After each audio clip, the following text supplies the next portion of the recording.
Salut, salut, comment allez-vous? Quelle est votre énergie aujourd'hui? Comment vous vous sentez? Dites-moi tout. Euh, c'est une période quand même difficile. Donc, ouais, être dans autre chose, je trouve ça toujours compliqué. Je suis toujours très admirative des gens qui sont, qui parviennent à être détachés. Ils sont toujours dans leur truc, dans, dans, dans leur business, dans leur truc. Moi, je trouve ça compliqué hein, de ne pas être impacté par ce qui se passe dans notre pays, de ne pas se poser des questions, de ne pas s'inquiéter, voilà, même si, comme je vous l'ai dit, je pense que nous sommes aussi, nous avons notre rôle à jouer d'un point de vue énergétique, d'un point de vue,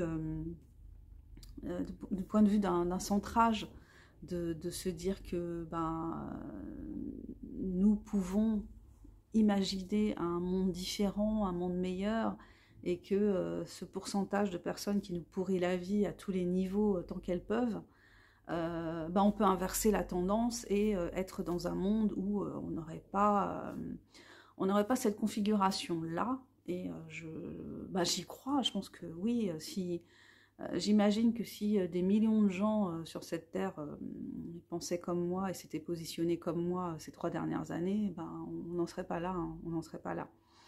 Bon, le fait est que les consciences avancent, les gens commencent à comprendre petit à petit dans quel jeu on se situe et à qui on a affaire, qu'est-ce qu'on a en face de nous et que ben, on n'est pas dans une démocratie, que les marges de manœuvre sont réduites parce qu'on est face à un système mafieux. J'ai pas peur de le dire, on est vraiment face à un système mafieux.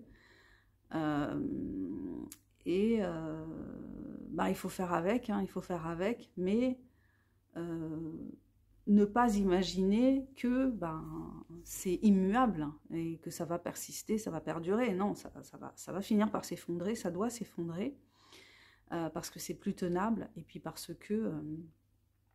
qu'en fait ça suffit d'être dirigé par des gens qui n'ont pas de morale, qui n'ont pas d'éthique, qui sont là pour le fric, qui se tiennent les uns des autres avec des histoires sordides, qui sont extrêmement malsains, euh, qui sont pas compatissants et qui nous font des reproches alors qu'eux-mêmes usent et abusent du système, parfois n'ont jamais travaillé de leurs 10 doigts durant toute leur carrière professionnelle, sont à la retraite depuis des décennies et puis veulent que d'autres travaillent à faire des travaux, enfin, à occuper des emplois très très difficiles le plus longtemps jusqu'à ce qu'ils en crèvent, quoi. Donc voilà, on est dans l'inégalité, on est parfois aussi dans l'illégalité, on voit la façon dont se comportent ceux qui sont censés maintenir l'ordre et qui en fait sont des agents du désordre, de la violence.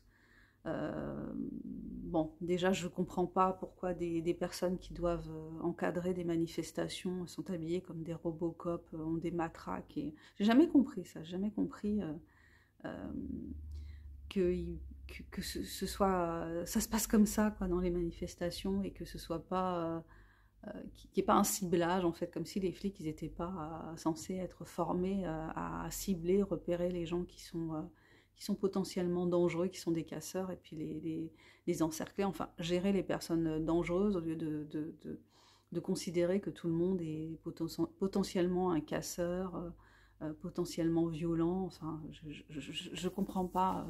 Enfin, si je comprends en fait, mais voilà, le principe me choque. Bah écoutez, ouais, donc il faut tenir bon, il faut tenir le coup. Euh, Il y a, enfin le monde change, la vie c'est un petit peu le chaos hein, parfois. Donc il faut faire avec ça, il faut continuer à vivre malgré tout, malgré le chaos. Voilà, bah écoutez, j'ai pas un message super joyeux et positif à partager avec vous ce soir.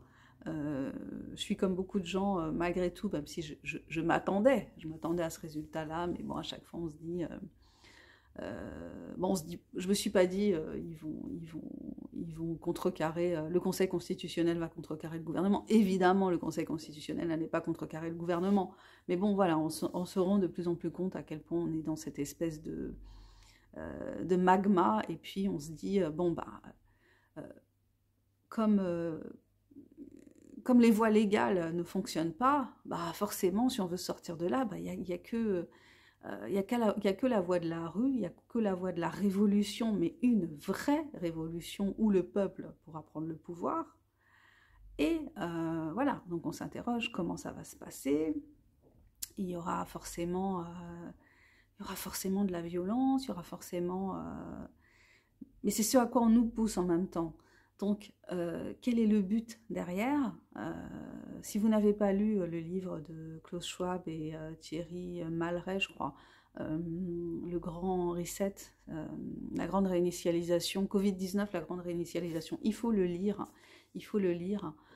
Et du coup, est-ce que ça fait partie aussi d'une espèce de plan, hein, de plan, parce que ce livre, certaines personnes l'ont comparé au Mein Kampf de Adolf Hitler, parce que y a vraiment un programme, et là on a l'impression qu'on suit le programme, et le programme c'est la destruction en fait, hein, la destruction de notre société telle qu'on la connaît, telle qu'on l'a connue, et qu'on aille de plus en plus vers une société où on est on arrive à une forme de crédit social où on est contrôlé pour tout, et que finalement on en arrive aussi à être dans le crédit social par rapport aussi à notre salaire, c'est-à-dire on n'a plus un salaire, mais on a une espèce de revenu, universel qui au final peut nous être retiré si on n'est pas sage. Voilà, si on n'a pas bien traversé la rue, si on arrive en retard au travail, enfin des trucs, voilà, je sais plus, mais vous pouvez, en tapant dans le moteur de recherche de YouTube, hein, vous pouvez retrouver des reportages qui ont été consacrés au crédit social en Chine. Et en fait, l'objectif, c'est de nous mener vers ça, vers un crédit social à la chinoise, avec l'avènement de l'IA, l'avènement de l'argent électronique, voilà, l'argent physique disparaît, il n'y a plus que l'argent électronique, et du coup, tu deviens tributaire de la banque ou des institutions qui, à un moment donné, décident, parce que tu as des plus, que tu n'as plus accès à ton argent, et voilà, tu deviens un paria, tu deviens un mendiant, enfin, c'est vraiment vers ça qu'on va, hein, donc il ne faut pas se raconter d'histoire. Et donc dans quelle mesure ce qui est en train de se passer là actuellement, qui est en fait de nous chauffer, en tout cas de chauffer ceux qui ont envie d'être chauffés et d'en découdre, dans quelle mesure ça fait partie du plan, parce on a un président qui est là dans ses hauteurs et qui s'en fout quoi, hein, de ce qui se passe. Il a un plan, il fait ce qu'on lui a demandé de faire. Et il se fiche de ce qui va se passer, des conséquences. Donc, voilà, qu'est-ce qui est prévu, hein, parce qu'on est aussi dans de l'ingénierie sociale, il ne faut pas l'oublier, on l'a bien vu durant ces 3 dernières années, on a vu qu'on était dans de l'ingénierie sociale, qu'il y a des cabinets conseils qui sont payés une fortune avec notre argent pour mettre au point des stratégies pour nous amener à faire certaines choses. Donc, on va voir, mais j'ai quand même l'impression que même si ça c'est voulu, et ben d'un autre côté, il y a quelque chose qui ne maîtrise pas. L'humain, on ne maîtrise pas.